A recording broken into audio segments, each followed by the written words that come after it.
स्वागत है आपका इस लास्ट ट्यूटोरियल में। यहाँ हम एक चैटबॉट बना के दिखाएंगे। तो मैं एक काम करता हूँ, मैं फटाफट रन कर लेता हूँ अपना चैटबॉट और एक बार आपको डेमो दिखा देता हूँ। उसके बाद हम क्या करेंगे कि हम एक्सप्लेन करेंगे कि कौन से कोड का क्या मतलब था, हमने क्यों रखा और क्या हमारी फंक्शनैलिटी होने वाली है। तो मैं टर्मिनल ओपन कर लेता हूँ अपने वीएस कोड में और गिट बैश ओपन कर लेता हूँ। यहाँ से मैं कॉल करूंगा अपना जो लोकल होस्ट है उसको। तो मैं लिखता हूँ npm start। तो ये npm क्या करेगा, ये हमारे लोकल होस्ट को कॉल करेगा और एक तरीके से ये बॉट फ्रेमवर्क को एक्टिवेट कर देगा। तो ये देखेगा कि restify listening to the http localhost 3978। ठीक है, तो ये कह रहा है कि आप अपना एमुलेटर बॉट फ्रेमवर्क एमुलेटर आप ओपन कर सकते हैं। तो मैं इसको एक बार ओपन कर लेता हूँ। याद रखिएगा, यदि ये एक तरीके से पूरी तरह से आपको चैट बॉट की फीलिंग दिखाने वाला है। हमने जैसे पिछले वीडियो में अपना जो बॉट है वो सेव कर रखा था, तो मैं उसको डायरेक्टली यहाँ से ओपन कर लेता हूँ। तो ये एक पूरा तरह से इंटरफेस है जो हमारा दिखा रहा है। इसमें एक वेलकम मैसेज ऑलरेडी डिस्प्ले हो गया है। यदि आपने नहीं देखा तो मैं एक बार दोबारा रीस्टार्ट कर देता हूँ। तो ये देखिए, hi I am data science वाला bot, how may I help you user. ठीक है, तो ये आप इसको चेंज कर सकते हो और what would you like to have today. ठीक है, तो ये देखिएगा मैंने इसमें क्या कर रखी है, मैंने अपनी 3 एपीआई इसमें रख रखी हैं अभी। एक में आपका एफएक्यू है जिसमें हम एज्योर की कस्टम क्वेश्चन आंसरिंग सर्विस को कॉल कर रहे हैं और उससे रिस्पॉन्स ला रहे हैं। दूसरे में सीएलयू है, एज्योर के ही लैंग्वेज स्टूडियो के अंदर जो कन्वर्सेशनल लैंग्वेज अंडरस्टैंडिंग वाली सर्विस है उसको कॉल करेंगे, उससे रिस्पॉन्स लाएंगे। तीसरा वेदर बॉट है। ठीक है, तो एक वेदर की सर्विस है उसको कॉल करेंगे और किसी पर्टिकुलर सिटी का हम वेदर पता करेंगे। तो ये जो रिस्पॉन्स देगा वो एकदम प्रिटिफाइड वे में नहीं दे रहा है, ये जेसन आउटपुट दे रहा है और मैं वैसी as it is JSON output ला रहा हूँ। अगर आपको कोड में कोई और चेंजेस करने होंगे, आपको अपना रिस्पॉन्स थोड़ा सा अच्छी तरह से दिखे वैसा चाहिए, तो आप वो चेंज कर सकते हैं। मैं आपको कोड पूरा अपने गिटहब के लिंक के द्वारा प्रोवाइड कर दूंगा। तो यहाँ पे देखिएगा कि मान लीजिएगा मैं एफएक्यू को कॉल करता हूँ। ठीक है, ये एफएक्यू को कॉल किया तो ये जो हमारा जो एफएक्यू का इसने रिक्वेस्ट की है हमारे एज्योर एफएक्यू को, यानी कि azure custom question and answering को। ठीक है, जैसे कि एज्योर एफएक्यू है तो इसने एक तरीके से मान लीजिए इसने इसको रिक्वेस्ट की है। ठीक, अब मैं इससे कुछ क्वेश्चन पूछता हूँ। ठीक है, अब मैं वो सेम क्वेश्चन यहाँ पे भी पूछूंगा और देखते हैं कि रिजल्ट कैसे आते हैं। तो मैं अभी एग्ज्योर पोर्टल के अंदर हूँ। ये केवल मैं आपको दिखाने के लिए कि दोनों जगह लगभग एक ही जैसा रिस्पॉन्स आएगा, इस वजह से मैं आपको दिखा रहा हूँ।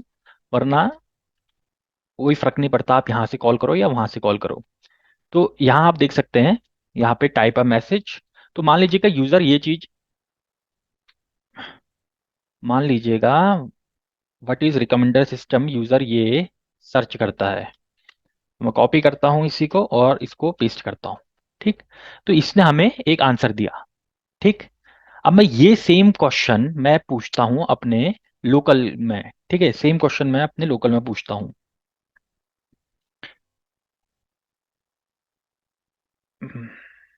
ठीक है, तो देखिएगा सेम क्वेश्चन उसने मेरे को, ये 225 नंबर वाला क्वेश्चन जो यहाँ पे इसने आंसर दिया है, ये सेम आंसर मेरे को यहाँ दे दिया है।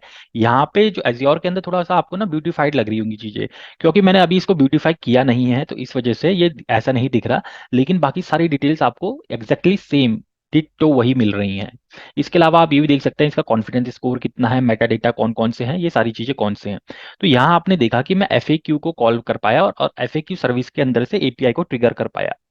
अब मान लीजिएगा मैं इसको कन्वर्सेशन को रीस्टार्ट करता हूँ। तो हर बार जब कन्वर्सेशन रीस्टार्ट होगी तो वो मुझे एज अ न्यू यूजर लेगा और मेरे मेरी हर बार एक मेरी आइडेंटिटी को स्टोर करके रखेगा कि ये यूजर क्या क्या चीजें पूछ रहा है। तो इससे क्या होता है, हमें कस्टमर का एक रिकॉर्ड भी रहता है कि कस्टमर क्या चीज के बारे में ज्यादा जानकारी लेना चाह रहा है, किस एपीआई को ज्यादा ट्रिगर करता है। तो हमारा एक डेटाबेस भी बैकएंड में बिल्ड होता रहता है। तो जैसे मैंने एफएक्यू का किया था सेम वे में मैं सीएलयू का भी करता हूँ। ठीक है, अब मैं सीएलयू के लिए मैं अब इसके सीएलयू में जाता हूँ, एज़्योर के सीएलयू में। तो एज़्योर का सीएलयू मुझे, मैं एक बार बैक कर लेता हूँ, लैंग्वेज स्टूडियो में चले जाता हूँ। लैंग्वेज स्टूडियो में मैंने सीएलयू नाम से एक कस्टम क्वेश्चन एंड आंसरिंग वाला बना रखा है। अब आपको याद होगा, यदि आपको नहीं पता कि हमने कुछ पर्टिकुलर क्वेश्चन ही डाल रखे हैं, उन्हीं का ये आंसर दे पाएगा, अदरवाइज ये आंसर नहीं दे पाएगा। ठीक है, तो उस चीज में उस चीज के लिए मैं यहीं से कुछ क्वेश्चंस यहाँ से उठा उठा के और इनके ऊपर टेस्ट करूंगा। तो मैं सीधा यहाँ से टेस्ट एंड डिप्लॉयमेंट अपना डिप्लॉयमेंट सिलेक्ट कर लेता हूँ, जैसे हमने कर लिया था। मैं लिखता हूँ I want to book a flight to Rio, और मैं इसी को कॉपी पेस्ट कर देता हूँ और एक बार टेस्ट करता हूँ, ठीक है। तो देखिएगा यहाँ पे मेरे को बता दिया टॉप इंटेंट ये है, सिटी ये है, ओरिजिनल टेक्स्ट ये था। अगर जेसन फॉर्मेट में देखें तो ये सारी चीजें बन के आई हैं इसमें, कॉन्फिडेंस स्कोर ये सारा इतना। अब ये सेम क्वेश्चन मैं सीएलयू के अंदर, एक बार मुझे यहाँ से रिस्टार्ट करता हूँ, सीएलयू चूज करता हूँ। तो ये कह रहा है प्लीज एंटर अ कीवर्ड, ठीक है। तो मैंने ये सेम चीज मैं डाल रहा हूँ यहाँ पे, अभी सेंडिंग आ रहा है तो इसने रिस्पॉन्स दे दिया, ठीक है। I want to book, top intent वो कह रहा है बुकिंग का है, कन्वर्सेशन इंटेंट का कह रहा है, कॉन्फिडेंस स्कोर उसने दिखा दिया है कि कॉन्फिडेंस स्कोर उसको ज्यादा बुकिंग के लिए है 0.93, और ग्रीटिंग्स के लिए 0.28। तो सेम चीज जो हम वहां कर पा रहे थे, वो हम सेम चीज अब अपने लोकल एनवायरनमेंट में कर पा रहे हैं। अब इसमें मैंने कुछ और एक और फंक्शनलिटी ऐड की थी, जैसे कि यदि आपको वेदर जानना हो किसी भी सिटी का, तो आप वहां से वेदर पूछ सकते हैं। तो मैंने वेदर में क्लिक किया, अब ये कह रहा है प्लीज एंटर कीवर्ड, तो मैं वेदर में कर देता हूँ। मान लीजिएगा मुझे दिल्ली का वेदर चाहिए, ठीक है। तो ये एक तरीके से रियल टाइम डेटा हमें प्रोवाइड करता है, ठीक है। तो उसने टाइम बता दिया कि इस टाइम का मैं अपना डेटा दे रहा हूँ, ठीक है, ये सारी चीज दे रहा हूँ। उसने क्लाउड कवर दे दिया, ड्यू पॉइंट दे दिया, फ्रीजिंग रेन इंटेंसिटी दे दिया, ह्यूमिडिटी, प्रेसिपिटेशन, प्रेशर, सारी चीजें दे दी। टेम्परेचर अभी अपेरेंटली 33.1 डिग्री सेल्सियस हो रहा है, ठीक है। वेदर उसका कोड जो भी रहा होगा जो इनके होता है, और वो सारी चीजें इसने यहाँ पे प्रोवाइड कर दी हैं। तो इस तरीके से अब देखिए जो तीनों रिस्पॉन्स आए ना मेरे जेसॉन फॉर्मेट में आए हैं, अब हम इसको ब्यूटीफाई कर सकते हैं, ये कोई बड़ी बात नहीं है, ठीक है। कि मैं प्रॉपर एक टेबल फॉर्मेट में इसको दे दूं, या इसके पीछे मैं एडेप्टिव कार्ड लगा के इसको एक प्रॉपर एक मतलब बहुत ही बढ़िया लुक दे दूं, ठीक है, एक वेदर रिपोर्ट टाइप का जनरेट कर दें। तो ये है बेसिक फंक्शनैलिटी, जहां पे हम वेलकम को यूजर को एक वेलकम मैसेज दे रहे हैं, और उसके बाद हम एपीआई सिलेक्ट करने का ऑप्शन दे रहे हैं। फिर एपीआई के अंदर जो भी पेलोड जाना होता है वो हम यूजर से मांगते हैं, यूजर देता है।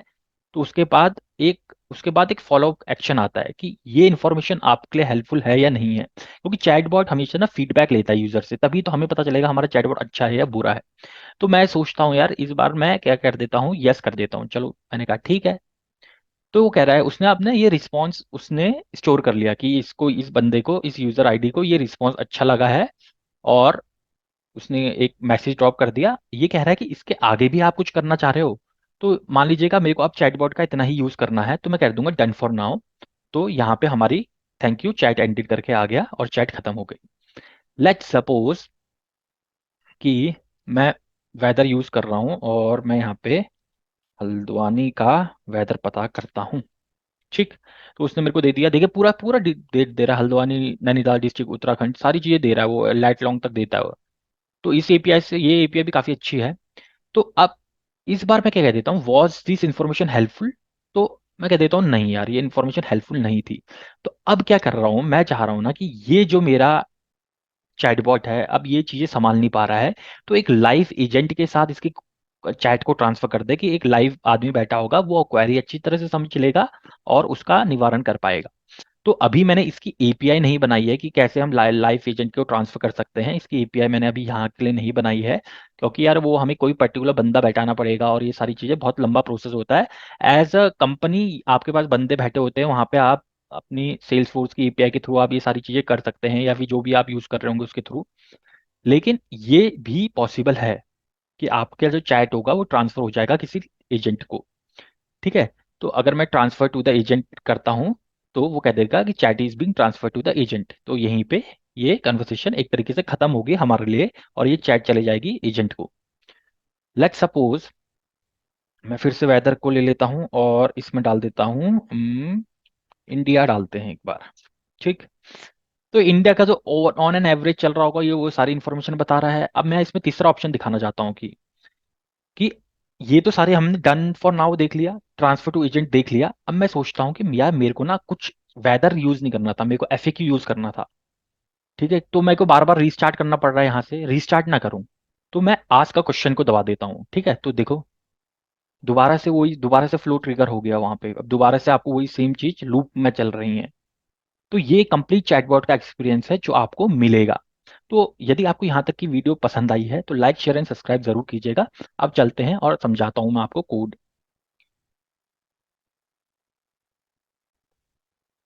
तो इस कोड में हमारे पास सेम कोड हमने यूज किया, इसको थोड़ा सा मॉडिफाई कर दिया क्योंकि हमें एपीआईज यूज करनी थी और हमें एको नहीं कराना था। जैसे पिछले बार आपने देखा कि हमने योमैन बॉट बिल्डर के थ्रू पूरा का पूरा एक बॉट बॉट एको बॉट हमने बना दिया था, उसने बना दिया था। अब मैंने इसी के ऊपर कुछ चीजें एडिट की हैं।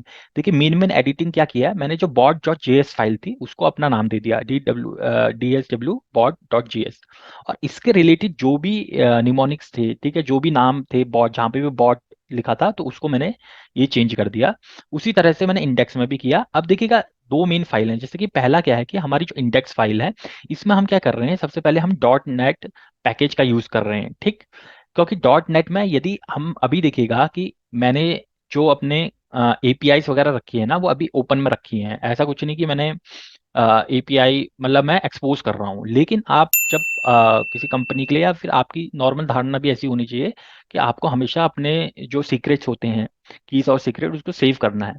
तो उसके लिए मैं डॉट नेट इन्वायरमेंट का और डॉट ENB फाइल का यूज करूंगा, ठीक है। इसके अलावा देखिएगा हम यहाँ पे क्या कर रहे हैं, एक कांस्टेंट ले रहे हैं रेस्टिफाई का, ठीक है। रेस्टिफाई बॉट बिल्डर रेस्टिफाई और DSW बॉट, ठीक है। ये सारी चीजें हम ले रहे हैं ताकि ये फाइल, ये वाली फाइल index.js फाइल हमारी इस फाइल को कॉल कर पाए, दूसरी फाइल को कॉल कॉल कर पाए। जैसे अपने पाइथन में जनरली ऐप डॉट पाई रखते हैं जो मेन फाइल होती है जो बाकी डिपेंडेंट फाइल को कॉल करती है, तो एक तरीके से index.js वो वाली फाइल है यहाँ पे, ठीक है। तो उसके बाद क्या कर रहा हूँ मैं, अपना ना एक सर्वर क्रिएट कर रहा हूँ, ठीक है। यहाँ पे क्रिएट कर रहा हूँ मैं अपना एक सर्वर बना रहा हूँ ताकि मैं अपना लोकली सारी चीजों को देख सकूं और टेस्ट कर सकूं, ठीक है। अब इसमें क्या कर रहा हूँ मैं, एक मिडलवेयर बना रहा हूँ, ठीक है। मिडलवेयर जो कि हमारा मीडिएटर की तरह काम आए, ठीक। तो उसके लिए मैं यूज कर रहा हूँ server use restify plugins body parser, ठीक है। अब इसके बाद एक लिसनिंग सर्वर की भी जरूरत होती है, जो हमारा कौन सा पोर्ट पे ये सारी चीजें हमारी चलेंगी तो उसके बारे में भी जानकारी होनी चाहिए। तो ये सारा मैंने इस वाले सर्वर लिसनिंग वाले कोड में यहाँ बना बता रखा है। यहीं से हमने बताया था कि 3978 हमारा पोर्ट होगा जो लिसन करेगा। और अगला पॉइंट ये है कि जो हमारा बॉट एडेप्टर सेटअप है, ठीक है, बॉट एडेप्टर सेटअप पूरा यहाँ पे है, ठीक है। बॉट एडेप्टर सेटअप पूरा यहाँ पे है। तो हम ये जो होता है ना, ये यूज करता है क्रेडेंशियल ताकि हमारा जो बॉट है और बॉट फ्रेमवर्क है एक दूसरे को ऑथेंटिकेट कर पाए। इसके अलावा क्योंकि हम अभी यहाँ पे कोई भी माइक्रोसॉफ्ट का डायरेक्टली इन्वॉल्वमेंट नहीं रख रहे हैं, तो हमें इस चीज की जरूरत नहीं है एज ऑफ नाउ, ठीक है। तो हमने इसके लिए एडेप्टर बना दिया और हमारा लोकली ये सारी चीजें हैंडल कर ले रहे हैं, ऑथेंटिकेशन वगैरह। और इसके अलावा ये हो गया हमारा।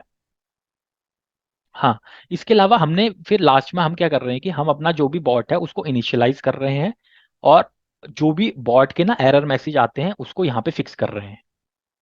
तो यहाँ से ये सारी चीजें हो जा रही हैं, ठीक है। तो एक तरीके से यहाँ पे एक एपीआई रन हो रही है, यहाँ पे हमने बॉट को हमने इनिशियलाइज कर दिया, यहाँ पे हम बॉट के सारे भी जो भी एरर मैसेज हैं उसको हम हैंडल कर रहे हैं। तो ये होगी हमारी पहली फाइल। अब दूसरी फाइल जहाँ पे हमारा पूरा का पूरा कोड रेस्ट करता है, देखिए ये जो दूसरी फाइल है, ठीक है, DSW बॉट। तो यहाँ पे ये बहुत इंपॉर्टेंट फाइल हो जाती है क्योंकि इसके ऊपर ही हमने जितने भी सारे हमारे कोड हैं ये सारे हमने इसके ऊपर ही रख रखे हैं। तो मैं इसको एक्सप्लेन करता हूँ आपको। देखिए सबसे पहले हमने यहाँ पे क्या किया, ठीक है, हमने यहाँ पे कुछ कांस्टेंट डिफाइन कर दिए, ठीक है, कि हमारे पास भाई ये सारे कांस्टेंट हैं, हम इसको डिफाइन कर रहे हैं, जिसमें एक्टिविटी हैंडलर है और मैसेज फैक्ट्री है, और इसमें हमें रिक्वायर कर रहे हैं बॉडी बिल्डर को। उसके अलावा याद रखिएगा जब आप ये कोड रन करेंगे तो एक बार आप इंस्टॉल कर दीजिएगा रिक्वेस्ट लाइब्रेरी को, ठीक है। मैंने ऑलरेडी इंस्टॉल कर दी थी। तो जब आप टर्मिनल में बैश खोलेंगे उसमें आप कमांड डालिए npm इंस्टॉल रिक्वेस्ट। तो वो ये एक ऐसी लाइब्रेरी है जो आपको अलग से इंस्टॉल करनी पड़ेगी, अन्यथा आपका कोड नहीं चलेगा। अब देखिए अब हम इनिशियली एक क्लास बना रहे हैं DSW बॉट का, और ये एक तरीके से एक्सटेंडेड है एक्टिविटी हैंडलर का, जो कि हमें बॉट बिल्डर पैकेज के अंदर ऑलरेडी मिलता है, ठीक है। इसमें हमने कुछ फ्लैग्स दे रखे हैं कि अवेटिंग कीवर्ड्स, यानी कि हम यार मैं चाह रहा हूँ कि यूजर या चैटबॉट वेट करे जब तक यूजर कुछ लिख नहीं देता। तो इसकी वजह से मैंने इनिशियली इन सारी चीजों को डिफाइन कर दिया कि यार तुमने वेट करना है, अगर एपीआई में के बटन के ऊपर क्लिक किया है तो उसके बाद वेट करना है थोड़ी देर। तो अवेटिंग कीवर्ड के लिए, अवेटिंग फीडबैक के लिए वेट करना है, अवेटिंग नेक्स्ट स्टेप, इन सब चीजों के लिए वेट करना है। तो ये सारा यहाँ पे मैंने डिफाइन कर रखा है। उसके अलावा यहाँ पे मैंने अपनी 3 सर्विसेज डिफाइन कर रखी हैं, एफएक्यू, सीएलयू और वेदर। ठीक। और ऑन मेंबर एडिट मतलब जब भी कोई भी मेंबर है हमारा ऐड हो रहा है तो उसका एक यूनिक आइडेंटिटी जनरेट हो, ताकि हम बाद में पता चले कि यार जो हर एक यूजर के अलग अलग हो कि यूजर का बिहेवियर किस तरह का है, यूजर कौन सी सर्विस ज्यादा यूज कर रहा है, यूजर हमारी कौन सी सर्विस लाइक कर रहा है, कौन सी डिसलाइक कर रहा है। ठीक है। तो ये सारी चीजें यहाँ पे आ जाती हैं। अब देखिएगा इसमें अगला आता है हमारा सेंड वेलकम मैसेज। ठीक है, अब हम ये सारी चीजें ए सिंक में ले जा रहे हैं। ठीक है, a synchronous programming methodology use कर रहे हैं यहाँ पे वेलकम मैसेज के अंदर जब भी हमारा कोई भी यूजर ऐड हो जाता है, ठीक है, और तो हम एक वेलकम मैसेज देंगे, वो हमने यहाँ पे डिफाइन किया गया है। और उसके बाद मेंबर नेम यहाँ पे स्टोर हो जाएगा। यहाँ पे मेंबर नेम कुछ नहीं है, एक रैंडमली जनरेटेड आईडी है। उसके बाद हम आते हैं सेंड सजेस्टेड एक्शन। तो जैसे ही उसको एक वेलकम मैसेज आता है तो उसके बाद दूसरी हमें, जैसे मैं आपको बताता हूँ, देखिए ये वेलकम मैसेज आया, उसके बाद ये सजेस्टेड एक्शन आए कि मैंने उसमें लिखा है कि उसके बाद ये लाइन उसको डिस्प्ले हो जाए प्लस 3 बटन डिस्प्ले हो जाए। तो वो इस कोड का काम है। ठीक है, इस पीस ऑफ कोड का काम है कि ये वाली लाइन आपको डिस्प्ले हो जाए और ये 3 बटन हमारे आ जाए। ठीक है, उसके बाद वो वेट करेगा टर्न कॉन्टेक्स्ट के लिए। उसके बाद मैंने एसिंक के अंदर सारी अपनी एपीआई डिफाइन कर रखी हैं, जैसे एफएक्यू की एपीआई है, सीएलयू की एपीआई है, वेदर की एपीआई है। तो इसके लिए मैं हैंडल एपीआई अपना फंक्शन बना रखा है ताकि ये सारी एपीआईज को हमारी हैंडल कर सके। अब ये हैंडल एपीआई कॉल हर बार वेट करता है और कॉल करता है कॉल एपीआई फंक्शंस को। ठीक है, तो जैसे कॉल एफएक्यू को, या तो एफएक्यू को करोगे तो एफएक्यू को यहाँ हैंडल कर रहा है ये। ठीक है, अगर एफएक्यू नहीं हुआ तो या तो सीएलयू यूज किया होगा उन्होंने, या फिर उन्होंने वेदर यूज किया होगा। ठीक। तो ये तीनों हमारी एपीआई हैं और उसको मैंने यहाँ पे सेपरेटली रख रखा है। जब उसने एपीआई को कॉल कर लिया तो हमारे पास एक रिस्पॉन्स आ गया यूजर के पास। तो उसके बाद जैसे मैं यहाँ तक का स्टेप बता देता हूँ कि अब हमारा इतना डिस्प्ले हो गया। अब मैंने एक वेदर ही ले लेते हैं। ठीक है, तो उसने कहा प्लीज एंटर द कीवर्ड। अब मैंने यहाँ पे ये देखिए, जो प्लीज एंटर द कीवर्ड है ना, ये कहाँ से आया, ये मैंने हर एक एपीआई में ना कॉन्टेक्स्ट डाल रखा है कि क्या कॉन्टेक्स्ट आना चाहिए और क्या चीज एज अ पैरामीटर जाना चाहिए। क्योंकि देखो डिटेक्ट वेदर में आपको सिटी का नाम डालना पड़ेगा। ठीक है, एफएक्यू में कुछ और डालना पड़ेगा, सीएलयू में कुछ और डालना पड़ेगा। ठीक। तो उसके लिए जैसे इसमें पूरी एक क्वेरी जाएगी आपकी, और इसमें एक कीवर्ड क्वेश्चन जाएगा आपका। ठीक है, तो ये अलग अलग चीजें हैं, तो ये सारी मैंने डिफाइन कर रखी हैं। तो जैसे मैंने इसको कर देते हैं हरिद्वार। ठीक है, तो ये हरिद्वार उत्तराखंड का इसने सारी इन्फॉर्मेशन दे दी। तो यहां तक का हमारा कोड हो गया। ठीक। अब उसके बाद जैसे ही इसने एपीआई को ट्रिगर कर दिया तो एक फीडबैक वाला लूप स्टार्ट हो जाता है, वो फीडबैक वाले को एसिंक कर देता है। और वो यहाँ पे कहता है वॉज दिस इन्फॉर्मेशन हेल्पफुल। तो देखिएगा was this information helpful, yes और नो 2 बटन दे रहा है। ठीक है, यस और नो 2 बटन दे रहा है। अब हम कुछ भी चूज करें ना, उसके बाद हमारा अगला फॉलोअप एक्शन आता है। ठीक। तो मान लीजिएगा तो अब जैसे ही मेरे आज उस यूजर ने फीडबैक दिया, तो यदि वो यस होगा, ठीक है, यदि वो यस होगा तो मैं उसको ये इंफॉर्मेशन दूं कि thank you for your response, I am glad I was able to help you.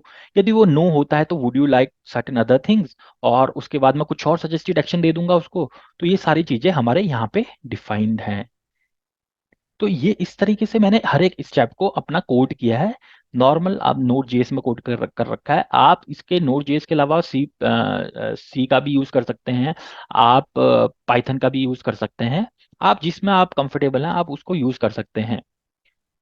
ठीक है, तो ये पूरा हमारा जो है कोड है, और आप देख पा रहे हैं कितना बेहतरीन चैटबॉट, इतना बेहतरीन। यदि हमारे पास अच्छे से अच्छा कोई भी कंपनी है तो वो भी इसी तरह के चैटबॉट यूज करती हैं। और हमने केवल मेरे ख्याल से आधे घंटे के अंदर ये चैटबॉट बना लिया। तो आशा करता हूँ आपको ये वीडियो पसंद आई होगी, और मेरा निवेदन है यदि पसंद आए तो अपने दोस्तों के साथ शेयर जरूर कीजिएगा। यदि कोई सुझाव हो तो फीडबैक जरूर दीजिएगा। Data science